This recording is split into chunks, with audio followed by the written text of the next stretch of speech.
E aí, pessoal, tudo bem? Então a gente continua aqui no nosso curso de engenharia de software, ok? Falando agora do Kanban, ok? Você já deve ter ouvido falar um pouco dessa metodologia, beleza? Então vamos aqui comigo no slide. Então vamos falar Kanban, né? Sistema Kanban.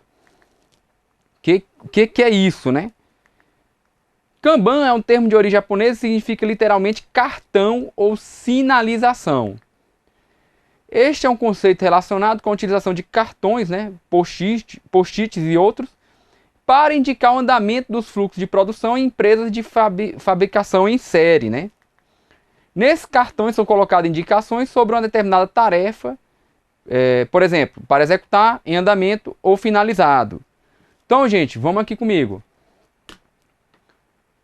O Kanban, né, ele surgiu, esse sistema, essa metodologia, né, que foi adaptado para engenharia de software no Japão, na empresa Toyota. Né? Na verdade, no Japão surgiu, foi o sistema Lean, né? O sistema Toyota de produção.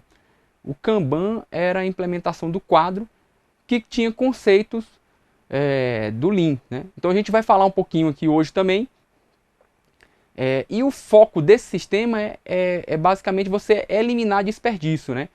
Diferente, né? A gente já estudou aqui do início da engenharia de software até as metodologias mais modernas. Então, a gente já falou um pouquinho do processo unificado. O processo unificado era muito prescritivo, né? Tinha uma série de papéis, artefatos, tarefas. Aqui o Kanban ele é bem mais simples. E ele é muito usado nos cenários de manutenção de sistema nas empresas. Ou projetos que têm escopo muito aberto. Né? Você simplesmente tem as tarefas e essas tarefas passam em fases até ser entregues. Né? É uma forma de organizar. Muito utilizada, mas muito mesmo. Então volta aqui comigo no slide. Vamos lá para a gente continuar. Então, aqui está um exemplo do quadro Kanban, né?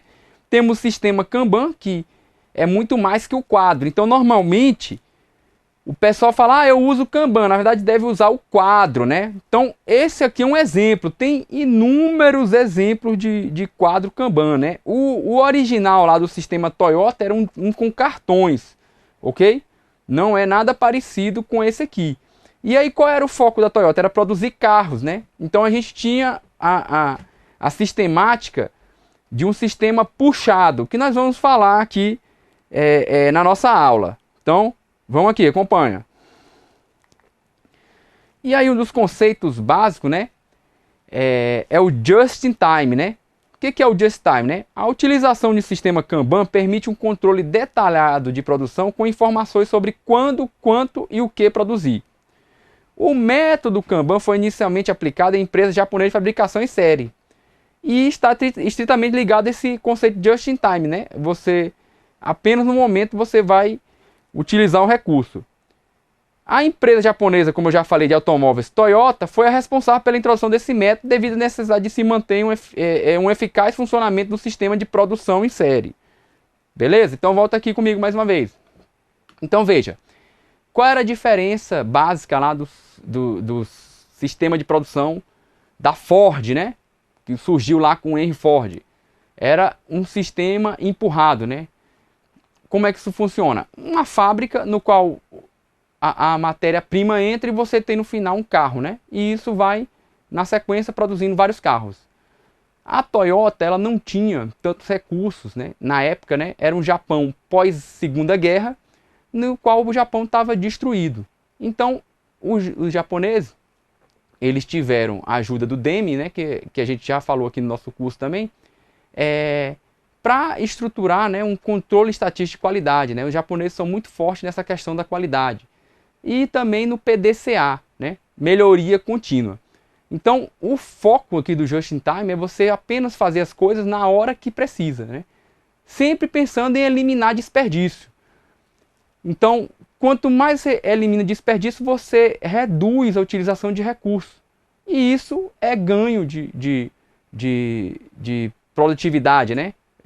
Também você tem efeitos financeiros, né? Quanto mais você consegue otimizar com menos recursos, você tem inúmeros ganhos, beleza? Então volta comigo aqui no slide. Vai ficar mais claro agora. Então o Just in Time significa produzir bens e serviços exatamente no momento que são necessários. Qual é que era a diferença aqui da Toyota? E aí nos anos 90, com a implementação desse sistema, a Toyota se tornou líder de mercado, passando a Ford. Qual era a diferença? É porque no sistema Fordista, se você for um pouco mais antigo aqui como professor, né?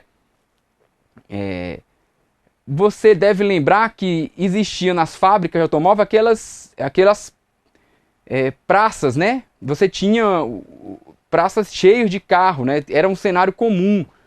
Então você tinha lá não sei quantos números de carros produzidos esperando por alguém comprar. Já aqui no sistema Toyota, você só produz o carro quando já tem a necessidade. Então vem uma venda, o carro é produzido. Só que o carro já está prestes a ser produzido porque já vem numa sequência, num fluxo, né? Num fluxo de desenvolvimento que é representado naquele quadro que eu mostrei para vocês. Não se preocupe que tem outro quadro, aí eu retomo esse conceito que eu estou explicando agora com o quadro, que aí fica mais fácil você entender. Então olha só, nesse sistema o produto só é fabricado após ser necessário, né? Então tem a venda, aí você fabrica. E esse tipo de organização requer uma forma estruturada, né? Onde as tarefas sejam encadeadas de acordo com o sistema puxado. Então você puxa o trabalho, você não empurra, né? Na fábrica convencional você empurra. Então você manda a matéria-prima e vai sair no carro, e vai acumulando carro lá no final. E isso, no Lean, né? Isso é desperdício, porque você está produzindo coisas que talvez você não tenha necessidade, né? Então, entendeu a diferença? Aqui você só produz quando você tem a necessidade. Qual é que é o objetivo desse modelo? Como eu já falei, é eliminar desperdício, né? É válido ressaltar que nesse sistema o produto ou matéria-prima chega ao local de utilização somente no momento em que é solicitado. Então veja, volta aqui comigo, gente. Esse sistema, com o foco em eliminar desperdício e você só produzir a partir do momento que você já tem a necessidade, né? Por isso que se chama de sistema puxado. Tem a necessidade, aí eu vou puxar o item para produzir o que foi necessitado. Isso eu estou falando sempre lá onde surgiu da engenharia automotiva, né? Da produção de carros. Na engenharia de software, a gente tem essa mesma sistemática. Desenvolver uma funcionalidade só quando ela é requisitada. Então, um quadro Kanban que é adaptado para engenharia de software é similar àquela primeira figura que eu mostrei aqui no slide. Eu vou mostrar outro e vou simular como seria um processo de desenvolvimento de software dentro desse sistema. Então, volta comigo aqui no slide. E aí eu tenho que falar do Lean, né? O Lean está ligado à eliminação de desperdício, né? O sistema Kanban, ele usa esse conceito. No desenvolvimento de software, né, basicamente, isso está ligado ao quê? Né? Você não desenvolver funcionalidades que não agregam valor, né? A perda de tempos em atividades que não entregam resultado. Então, por isso que os processos nesse sistema, eles são bem simples. Você não vai ter, por exemplo, criar funcionalidades que tem baixo valor de negócio agregado, né? Ou documentação também, né? Às vezes a documentação é muito extensa, isso é um desperdício, né? E também o principal, né? Retrabalho por baixa qualidade, né? Então você pula as etapas, não faz os testes, não levanta os requisitos direito, você tem muito retrabalho. Então no Lean, aplicado aqui ao desenvolvimento de software, nós temos que buscar eliminar esse tipo de problema, né? Na engenharia automotiva era você não produzir o carro para não ser vendido no final, né? Então tem a necessidade, alguém solicitou um carro, você produz o carro. Então, ó, no sistema original da Toyota foi adotado o Pull System, né? Que é o sistema puxado. Onde o termo de inglês, né? Esse aqui é o termo em inglês. No sistema tradicional de produção, como eu já falei, o trabalho é empurrado. Então você vai empurrando a matéria-prima e no final tem carro. E na Ford, como é que funcionava a linha de produção? Só para ficar mais claro. cada atividade da linha de produção é desenvolvida em sequência, enquanto houver insumos para a construção. Então, tem matéria-prima, você ia produzindo. Veja que a fábrica não estava ligada com as vendas, né? Você tinha uma estimativa de produção de carro e isso era vendido depois. Em qualquer momento de crise, né? Aí se você for mais antigo, como aquele exemplo que eu dei, você lembra, em qualquer momento de crise, aí era normal os pátios, né? Das fábricas ficar cheio de carro, porque como tinha matéria-prima, o pessoal ia produzindo. Aí tinha que parar a fábrica, né? Para que não se produzisse mais carros. E isso também é desperdício, né? Tudo isso é desperdício. Se você entender aqui o sistema Lean, né? Essa que eu digo que até mais é uma filosofia, uma forma de pensar, né? Então veja que é desperdício você produzir o carro que vai ser vendido, depois você ter que parar a fábrica e deixar os trabalhadores sem trabalhar porque não tem venda, certo? Por isso que a sistemática da Toyota é você produzir quando houver necessidade, né? E voltando aqui na Ford, a quantidade de trabalho está baseada em estimativas. Então você produzia os carros baseados em estimativa, né? E os produtos eram produzidos independente da quantidade de pedidos reais. Ou seja, vendas realizadas. Só deixei aqui no slide para você poder entender. Então, não tinha associação direta à venda. Você tinha estimativa, não acho, né? A gente fez um estudo que vai ter tantos carros, né? Vai ser necessário produzir tantos carros para serem vendidos. Vinha uma crise, aí ferrava com a estimativa, beleza? Nesse cenário, né, como eu já falei, pode ser identificado dois principais tipos, né, de desperdício. Muitas peças serão produzidas, criando inventário ou estoque para uso futuro, e a ociosidade também dos trabalhadores especializados, já que em certo momento pode não haver demanda e as atividades serem paralisadas, né? Só deixando aqui no material as reflexões que eu já fiz, né? Então, isso é desperdício. Então, no sistema Toyota de produção, né, conceitos do Lean e sistematizados pelo Kanban, isso tudo é desperdício, não é assim que funciona. Então, veja, esse é um exemplo aqui de quadro Kanban também, né? Eu já falei para vocês que tem vários, mas basicamente você tem as colunas que são as fases do processo e os post-its, né, os quadrinhos, as atividades que vão sendo desenvolvidas. Então, normalmente você tem o seu backlog aqui, né, o que você tem que fazer, e cada um dos membros da equipe vai puxando as atividades desse backlog para a próxima fase, assim que ele fica livre, né? Sendo que ele sempre vai ter trabalho para fazer. E o trabalho só é feito quando houver necessidade, ou seja, a necessidade vem do backlog, ok? Aí também a gente tem que falar de outro conceito super importante, porque, volta aqui comigo rapidinho. Outro conceito tem que ser muito importante, a gente tem que falar. O quadro Kanban, você já deve ter visto ferramentas, você deve ter até essa organização, né? Tem ferramentas online. Aí eu vou comentar algumas aqui, mas não é fazendo propaganda, como o Trello, outras aí gratuitas. Você organiza suas atividades, né? Isso é só o quadro Kanban, não é o sistema Kanban, porque o sistema Kanban, você tem que implementar uma coisa chamada Work in Progress, que é o WIP, né? O WIP ele tem que ser limitado. Então, já tem estudos que mostram que é improdutivo você encher o quadro de necessidades e cada um dos responsáveis, né, por atividades dentro do processo ficar com inúmeras atividades para serem desenvolvidas em paralelo. Então, você tem que limitar. Como é que você limitaria aqui, voltando aqui no quadro? Vem aqui comigo mais uma vez. Então, cada um dos trabalhadores teria, por vez, uma atividade. Então, aqui, imagine que são 3 pessoas, certo? Então, um pegou uma atividade aqui, outra uma atividade e outra. A partir do momento que ele terminar essa atividade passa aqui para execução, aí ele puxa outra que está aqui no backlog, ok?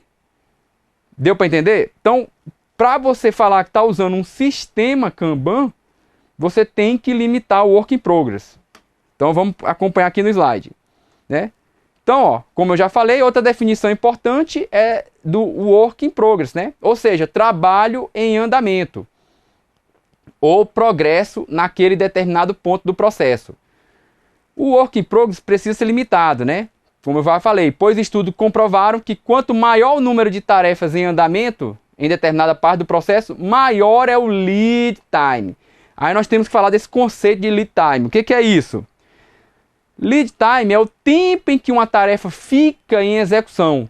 Isto é, do backlog, né, lá do começo ao feito, né, passando pelo quadro Kanban como todo, todas as etapas.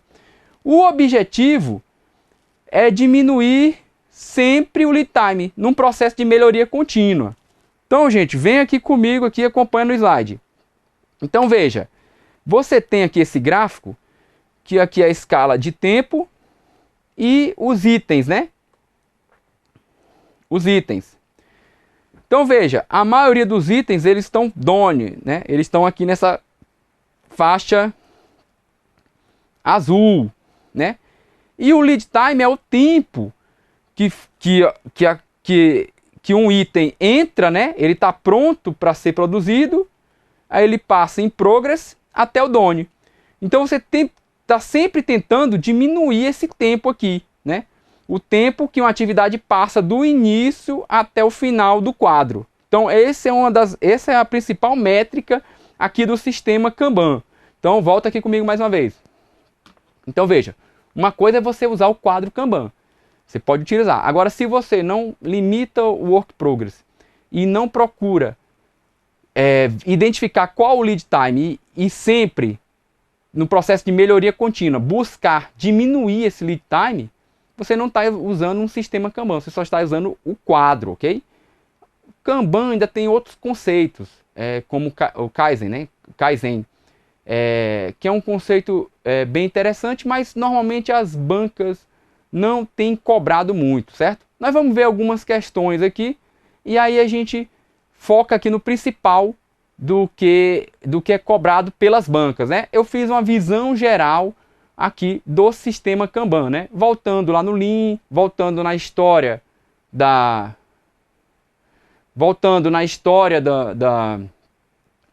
do seu surgimento e por aí vai, né? Então volta comigo no slide.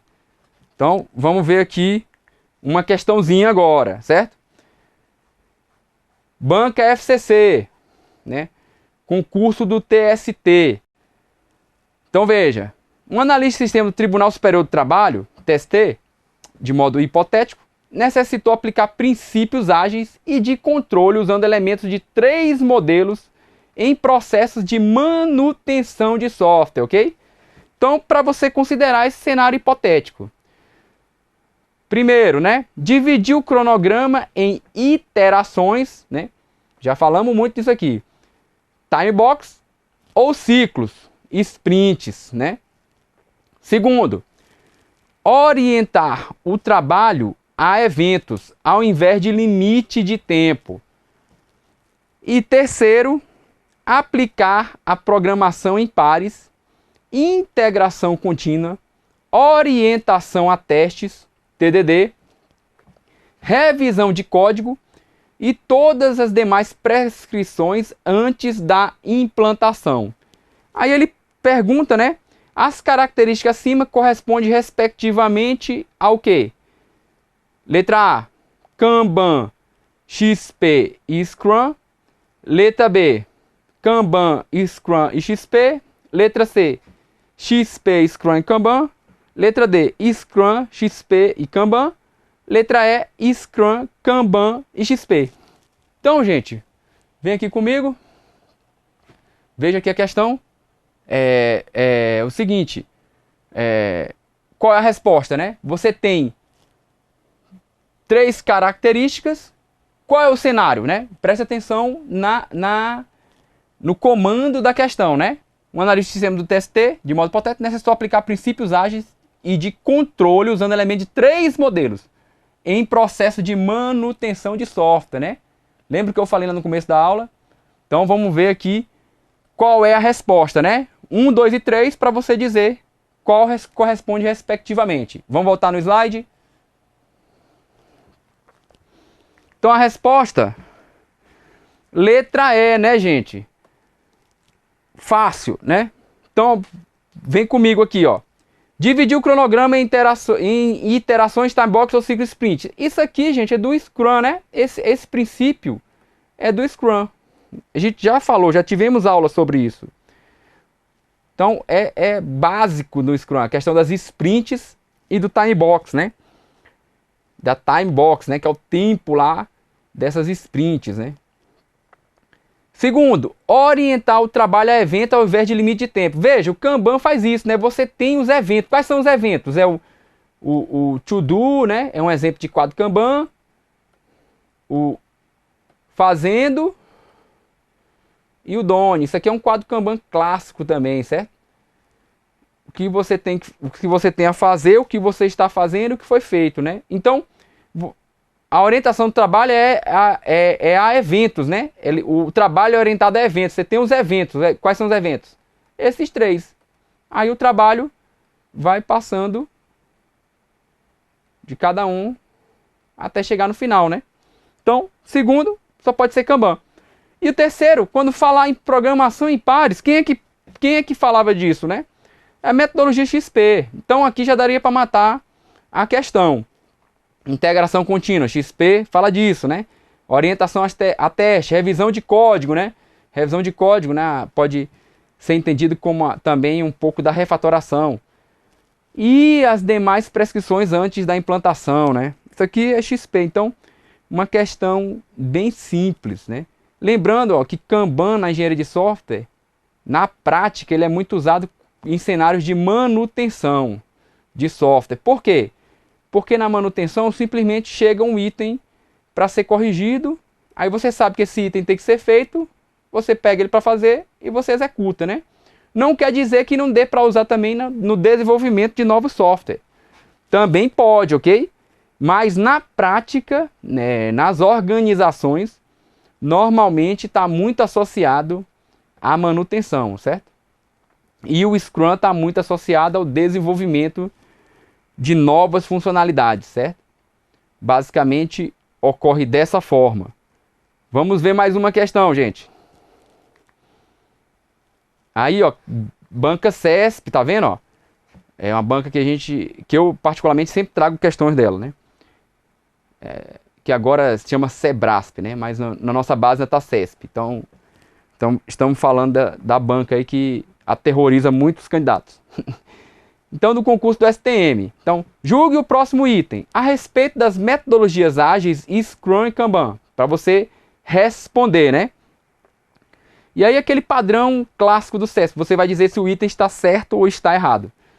A implementação de um Kanban pressupõe a definição de um fluxo de trabalho pela equipe, a qual poderá ser revisto mediante a inclusão ou retirada de estágios, à medida que o trabalho evoluir. Esse item está certo ou está errado? Vamos ver a resposta que a gente discute, ok? Então, está certo. Por que ele está correto? O Kanban, veja, eu mostrei no mínimo aqui 3 exemplos de quadro Kanban diferente, né? O primeiro, uma foto, para você ver lá na realidade. O segundo, um desenho de quadro. E o terceiro, que eu desenhei na mão aqui, um quadro apenas com 3 etapas, né? 3 estágios. Então, é normal, né? Quando você implementa o Kanban, né? Você pode revisar, né? Incluindo ou retirando estágios. Então, você pode começar com aquele quadro que eu mostrei no desenho, com mais estágios. Depois você vê que não precisa de tantos estágios. Pode ser simplificado. Ou pode ser incluído, né? Então, veja, volta aqui comigo. As metodologias ágeis, elas pregam isso muito, você fazer revisões, né? Até melhorias no processo. Você inicialmente pensou num quadro um pouco mais complexo, depois, quando foi desenvolvendo, viu que tinha estágios que não eram necessários, você pode retirá-los. Ou começou com um quadro mais simples, depois viu, não, a gente precisa de um estágio a mais. Então, a gente vai lá e acrescenta esse estágio. A questão está corretíssima, beleza? Volta comigo aqui na questão. Então, está correta, né? Não tem nem muito o que discutir. Gente, esse bloco a gente já vai encerrando, né? Fica aqui o gabarito, como sempre, você já sabe. A gente ainda continua no assunto metodologias ágeis em um próximo bloco. no qual eu vou trazer alguns tópicos relevantes, né? Que são temas que têm sido abordados aí pelas bancas. Aí a gente traz para falar aqui com vocês. Então volta aqui comigo. Então veja, falamos, né? Encerrando aqui esse bloco, falamos do sistema Kanban, de um pouco das suas características, né? Você utilizar o quadro não quer dizer que você está utilizando o sistema, né? O sistema, basicamente, você tem que pensar lá no tal do Work in Progress e tentar sempre medir o lead time para que ele seja sempre reduzido, né? Num processo de melhoria contínua. O foco desse sistema é a eliminação de desperdício, né? É muito aplicado na engenharia de software, nas manutenções. A gente viu até uma questão abordando isso. Pode ser usado para desenvolvimento de software em geral. Veja, não é um sistema, uma metodologia muito prescritiva. Ela é bem simples, né? Mas funciona muito mesmo. Na prática é muito utilizada, beleza? Então a gente encerra. Vamos voltar no próximo bloco falando de tópicos relevantes aqui dentro das metodologias ágeis. Eu espero vocês e até mais.